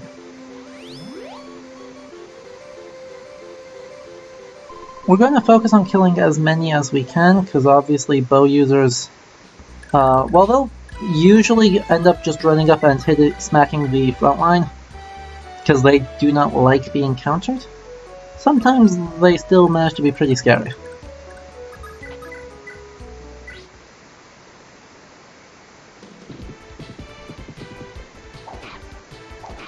And there's that. And we will switch Lex off to his Iron Axe. Jamka just needs to back up.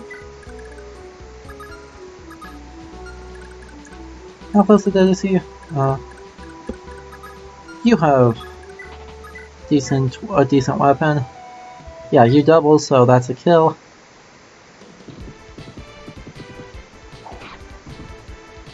And yeah. Slowly chipping through these guys. I should not have aggroed them all at the same time. I should have waited for the cavalry first, and then pulled the knights. But that's okay. Now that they've all moved, Sigurd is just gonna have a straight shot up to Chagall. How to do this? 1, 2, 3, 4, 5, 6, 7. Yeah. Okay, good.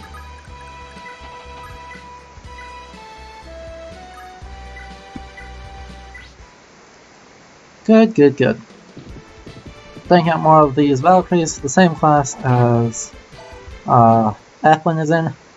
So, ability to use swords and to heal, which makes them actually quite irritating to fight. 2, 3, 4, 5, 6, 7, 8. Should get one more, or you have 8 move.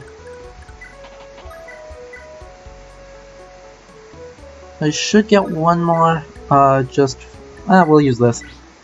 I won't break this time, so it's not really a big deal.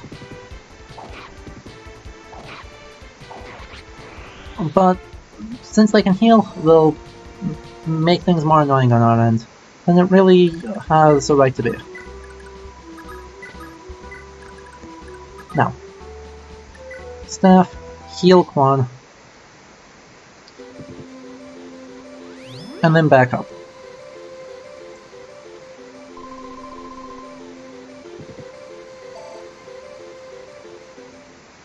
The hopeful thing here is that if Quan takes out one of these guys, should take out this one since he's injured, and Quan can't double, which means that he's really only reliable for just massive chip. And Sigurd will take out one of these guys. And because we do that, we've only got 2 bow users left to worry about. Couple guys with javelins, so those guys will probably chip the front line and then back off. Which hopefully means that we are in a position where... oh no. We are in a far worse position than I thought we were in, because he is going to run up and Horse Slayer us. Okay then. Hopefully then the gaps get filled, because that'd be awkward. Horse Slayer does a guaranteed crit in this game, and critical hits are terrifying.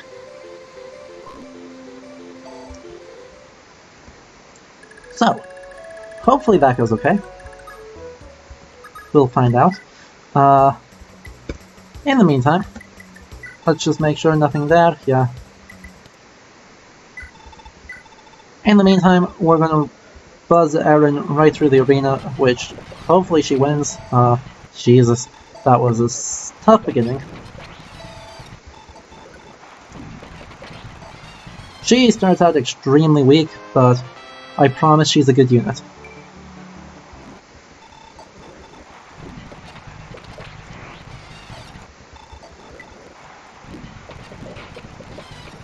Me.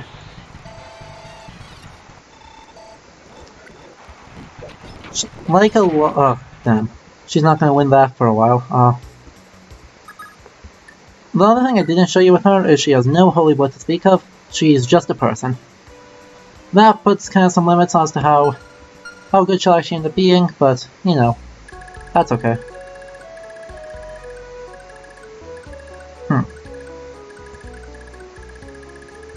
Anyway, we're gonna hope and pray that this goes okay, because this could go very poorly. So it's kind of a hope that something like that happens, where they just fill up all the spaces where he could attack from at range, or in melee. Sorry. Oh gosh, Quan's gonna die, unless I get very lucky. Please don't move, please don't move, please don't move. Nice. Quan still might die, unless someone fills up. Unless if one of these guys fills in the space. Nope. He attacked Sigurd. Why did he attack Sigurd? He could have killed... He could have killed Quan. No. He couldn't have killed Quan. Okay. I thought he could have killed Quan. And instead he attacked Sigurd. And I was gonna go like, what? But no, he couldn't reach. So that was extremely close. Ooh, we just got a lever crit. Guaranteed crits can sometimes happen if there's someone standing next to their spouse. Kind of an adorable mechanic.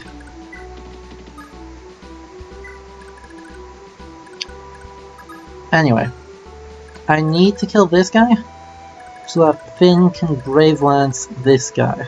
Oof, 61 HP, Jesus. Okay.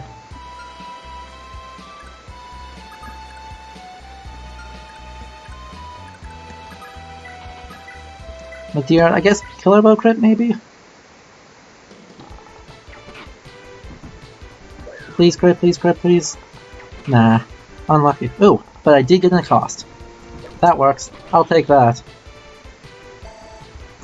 And the Killer Bow broke. A small nuisance. Well, that's fine, because now we're actually in a pretty good position to try and take him on. Luna would be best, but I can't rely— oh, Brave Lance is broken. Huh. That's a problem. Okay, I guess we'll just try and wipe the field with everyone else then, because... well, he won't kill me. Let's use Jamka first. Jamka's a pretty safe choice here. That's 15 twice. If he gets adept, that's more. Come on. Come on, good luck. Oh wait, he did get an adept. Ha. Ha. Good luck. And a really good level for him. For another person with no Holy Blood to speak of, that was a really good level. Huh. 22 minus 5 is 17, that's a guaranteed kill. I like guaranteed kills.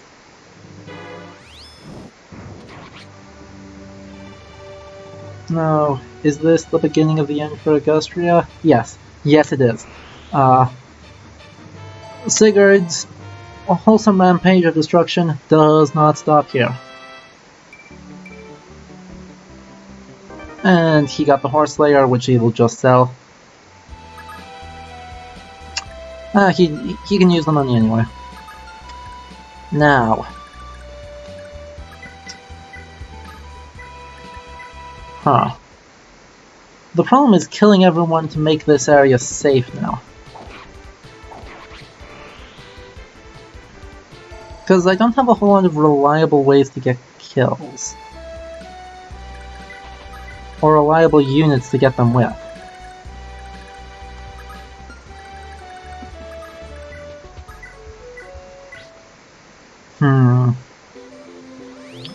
And unfortunately, just run away, rescue everyone, and let Sigurd do all the work for us is not really viable in this game.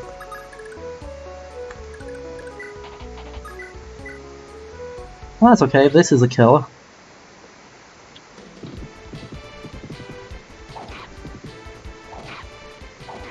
So we'll be close. We'll be very close, because hopefully it's just like an armor knight and some archers left. Gotta kill 2 more guys. Yeah, if I can kill like these 3, or any 3 of these guys with all these units, I'll be happy. So let's see how that goes. Are you injured? Yes. Good. Cool, that's a Lino. That's just a kill run. This is going pretty well. We'll see how long that keeps going for, but for now, things seem to have turned out okay for us. Steel Sword. That is absolutely a kill. Or a double. Not a kill. Because Alec does no damage, and Noich can't double. So they're both bad. They're both just bad units.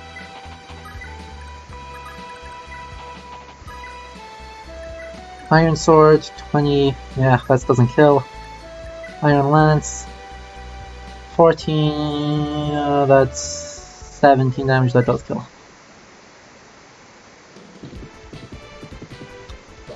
Okay. Now. Noich has plenty of HP, so he's gonna stay up there.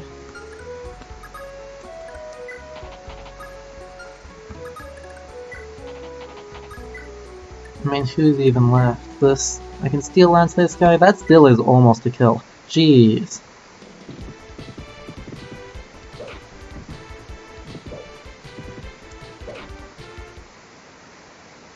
He doesn't even get experience from killing these guys anymore. Okay.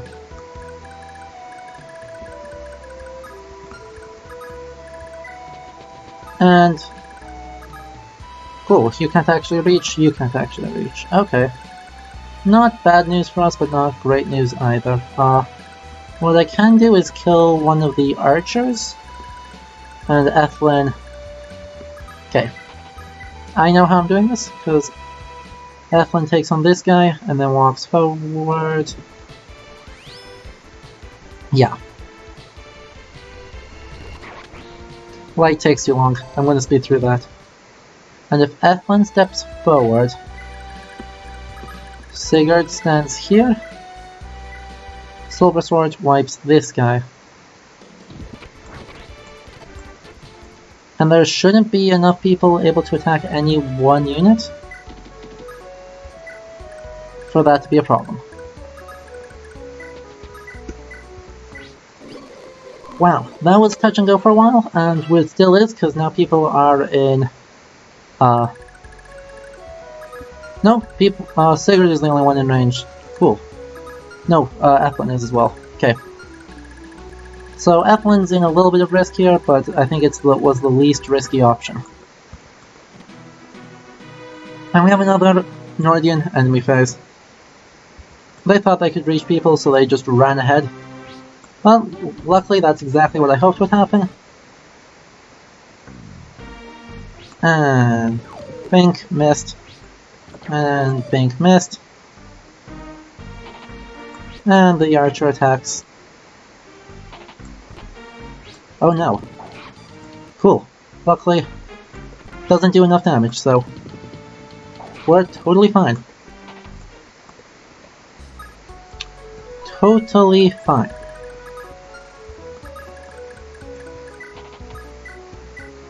Madeir will rescue here. Okay, it looks like we've just had a whole bunch of more people show up. So, this is where I'm actually going to spend the next while kind of summarizing some of the points from the last 4 streams on the names and how, I don't know, people like Beowulf and Sigurd and Kuan fit into all these names and all the mythologies behind these names get adapted into FE4. There's something I talked a lot about in the first stream especially, but we'll sum it up here. before we're switching games to see how it's done differently. So, my argument of just how this game works is that the designer, Shozo Kaga, was trying to create a genuine medieval epic. And what I mean by that is really referring in the pagan sense. Old heroic poems often steeped in tragedy, written in a Germanic vernacular about heroes long gone and their struggles and their triumphs and their eventual deaths. And for the first generation of this game, I believe that is exactly what he's doing here, is he's just doing the same thing. He's telling this heroic story of initially success and then death. Part of the evidence for this is in how the three main characters of the first generation, the way that their stories all intersect. Because they are all adaptations of an older story. So those characters are Sigurd, Deirdre, and Arvis. Now, Arvis initially sounds like a weird fit into there, given that he's not playable. But trust me, he's incredibly important, and his actions are kind of the legacy of the second game. Okay, Brave Axe is supposed to double, even at low HP, but that's cool. Or low uses, but you know, whatever. Anyway. So, the way that works is basically to run through each of those stories. Sigurd appears in Volsunga Saga, and he is heroic in the truest sense of the term. He's incredibly strong, completely fearless, more or less honorable, and really just all around the standard bearer for what this is supposed to look like. When you're looking at who is a hero, he is the ultimate hero. Famously, obviously, he's the killer of Fafnir, and the rescuer of Brynhilde from the fires. But he is also manipulated at every step of his life. He is naive to a fault. And so eventually that ends up causing his death, is his naivete lets him get tricked, a few times actually, and marry the wrong person, Gudrun Gukadatur, instead of Brynhilde. So, when that deception is uncovered, Brynhilde ends up causing his death by his own family, by marriage. It's Gudrun's youngest brother ends up killing Sigurd. So that goes poorly, we'll say. And we'll have Aideen back up and kill Kuan. And then start warping people back, yeah. So, that's the main takeaway here, is that he is this perfect hero, and in the Germanic tradition, in the Nibelungenlied, he is this perfect chivalric hero, who is manipulated constantly to his eventual demise.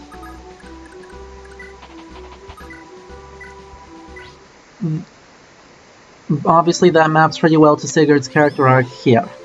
He's getting completely played by constantly doing the right thing, and still is going to somehow get killed for it. Bad luck. Deirdre comes from Irish myth, and she is a beautiful woman who's born with a curse on her.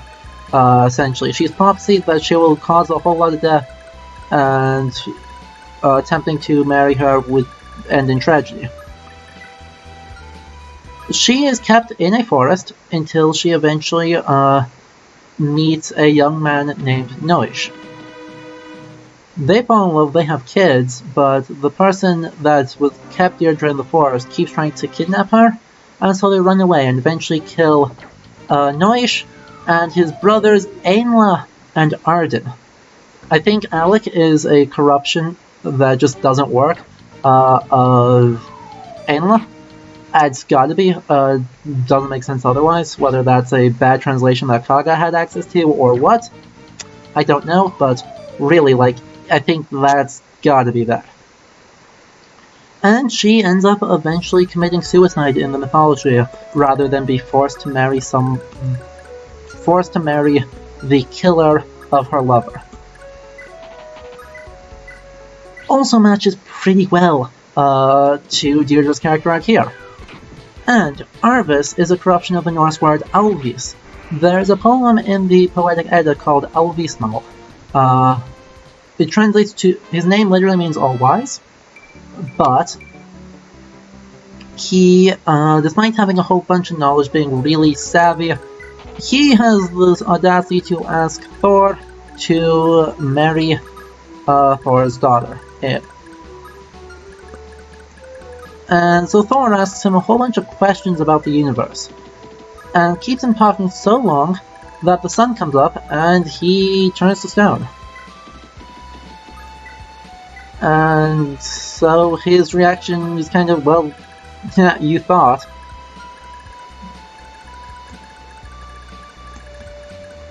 Rather than any sort of actual attempt to do what he was supposed to. So yeah, he is another one that is really savvy and really knowledgeable in his own right, but gets caught up in something beyond his control, and so ends up getting killed.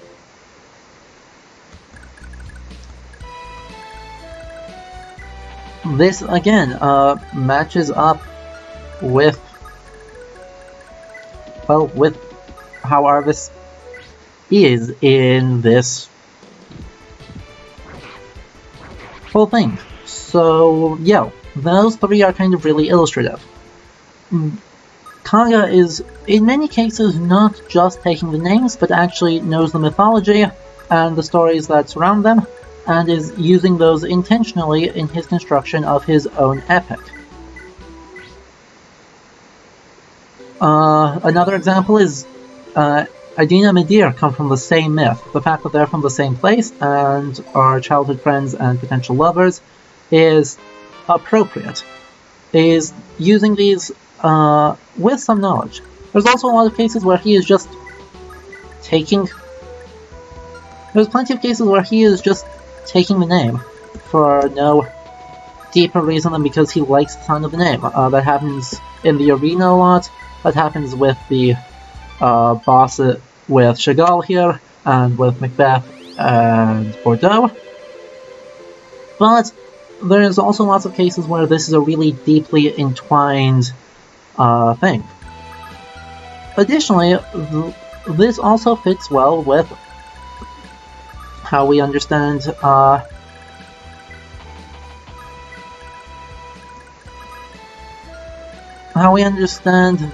plot of this game working and the kind of language and formalism everyone is using.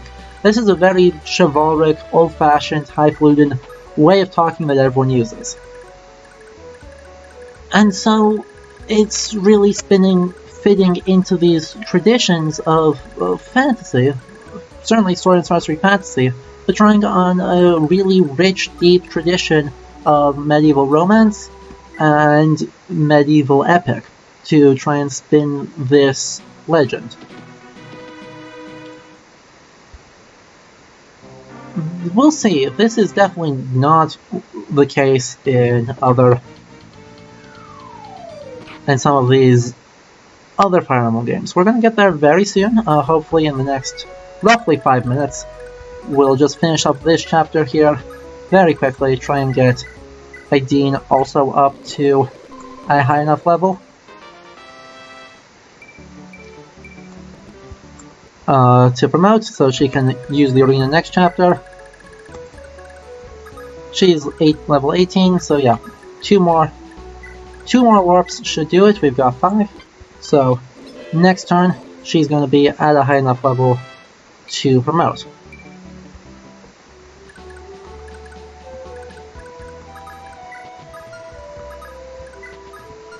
Oh, cool. You can heal... well, either of them. Okay. We're slowly getting Glaucus up as well. She went from level 1 to level 7, which is pretty good. And yeah. Finn's ready to promote. Lex is going to be able to promote soon. Everyone else is pretty far away, but that's okay.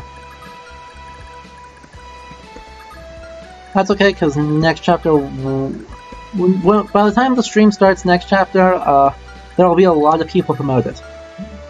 Anyway. We're gonna save that guy. No. We kill that guy, sorry, with Kurin. And then we will, no, just attack. And then we'll burn down Chagall as quick as we can, because he has no ranged options. With no ranged attacks, he's just pretty weak.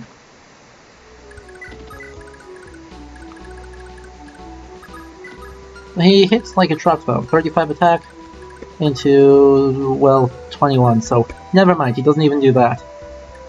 Siege, Silver Swords, here we go. Don't even think about underestimating me. You don't stand a chance of besting me. Ah, well, he's just bad. So we actually kill him this turn. In order to try and prevent that, I'm going to actually back off, because I want Zell to get the kill if I can. Anyway, it'll be roughly in the next 5 minutes we should finish up this chapter. Watch a cutscene, and then I'll bring down the stream, and we'll go through as much of Fire Emblem 8 as we can, and we'll see a pretty big difference in how they work. Not total difference, and there will be some fun things to talk about, like I'm going to talk about revenants and ghosts and ghouls and undead a little bit during that stream, or that part of the stream. But yeah, it's generally going to be a pretty different way. There's a lot less care put into how they use their names and mythologies than you see from this game. Good, and Nadine's ready to promote.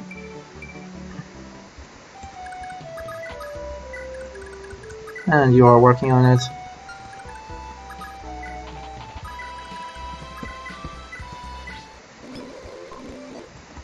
Do and at.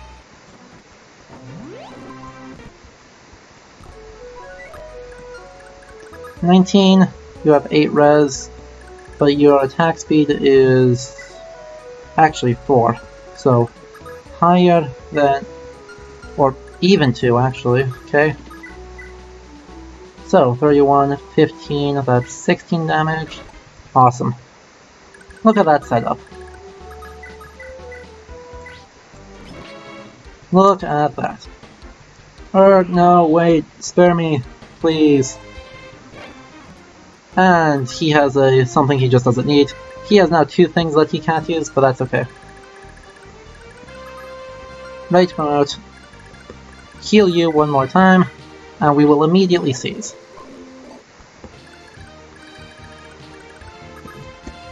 Oh. Stop it. Okay, here we go. And chapter 2 complete. That only took 2 streams. Deirdre, oh thank the gods, you are right. The enemy captured and imprisoned me, but I knew you'd come for me no matter what. Cool, so there's Deirdre. She's fine. Sire, King Chagall survived the battle, but he was badly wounded. He's currently being attended to by a royal priest. From what I heard, someone pulled him from the battlefield when he was defeated. Who in the world would have done that? That was me, Sigurd. I rescued King Chagall. I preserved the life of the last survivor of the Augusti dynasty. No matter how unwise his decisions, no matter how ill his temper, I cannot sit in silence and allow my liege to die. Huh? Oh, look at it! You're safe! Thank the gods, I've been looking everywhere for you since I heard you'd been arrested. I suppose I was, but what is the meaning of this, Sigurd? Why is your army swarming the capital the first thing I find upon release? Why are reports saying our castles are now under the rule of Grand Vile officers as if we are a mere tributary state? I'm indisposed for barely any time at all. Only time Grand Vile has made itself at home in Augustria behind my back. There better be a damned good explanation for this, Sigurd, or there will be consequences. I'm so sorry, Eldigan, you're absolutely right. None of this makes sense to me either. As if out of nowhere, the entirety of Augustria suddenly turned against us. We had no choice. I've been ordered to remain here with my army for the time being to maintain peace and order. Eldigan, please. I know this is a dreadful situation, but 1 year is all I need. I can restore the country's peace to normal and repair diplomatic ties, if only I'm allowed time to do it. Once the time is through, we'll leave your country with no objections. My king and I pledge our word. I suppose I've little choice to take you at your word. Very well, you have your year. I shall relocate the king north to the northern Medino castle for his own protection. I'll also leave my cross-knight station at Fort Silvale. Offer even the slightest provocation and your forces will have us to answer to. Remember, I'm holding you to your word. Break your promise and we will break you. Do I make myself clear, Sigurd? Of course, you know I'm not about to betray you. Please, Eldigan, you have to trust me.